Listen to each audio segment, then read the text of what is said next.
The thing is, Robert, when you think about it, and Hegseth started off this way by saying, the hope from Iran's point of view, thank you, Kelly, is that that the United States is unable to sustain this, and Israel. And he said that would be a big-time miscalculation. And I'm just thinking our coverage mostly of the war, because it's where the access is on the other side of it. Like you're there in Tel Aviv watching missiles be flown in or striking from Iran or lobbed in from Lebanon, right? But getting access to what's actually happening in Iran is obviously more difficult. We get them instead from these briefings. So that stood out to me. What about what we just heard from CENTCOM from your point of view?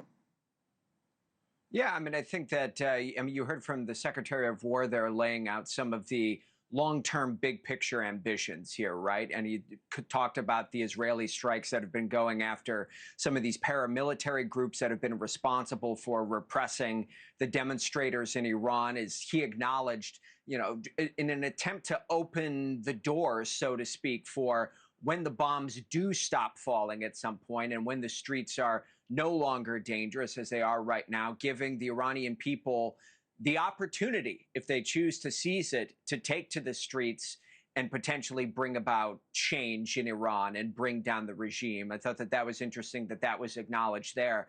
And then you also heard the question there about Azerbaijan and the most recent strike that was carried out there, with Admiral Cooper saying that it's now 12 countries, that have been brought into this.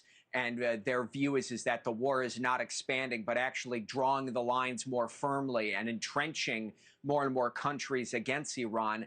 I just listened to what the president of Azerbaijan had to say today. That was not the classic, we condemn this strike and want cool heads to prevail. Azerbaijan is furious about drones penetrating their airspace and hitting in their territory today. I mean, you look at these comments here, we're ready to demonstrate our strength against any hostile force, and they should not forget this in Iran. I mean, you are seeing right now as Qatar said the other day, all red lines have been crossed. Saudi Arabia has been furious. Azerbaijan has been furious. You are starting to see the temperature really crank up from some of these other countries that are here in the region against Iran and pulling these countries away from Iran's sphere of influence, which to an extent they have had for years. You are watching some of the dynamics changing really quickly here, Connell. Yeah, the lone exception to that, I think, over the last couple of days, Robert, has been Turkey, where I am.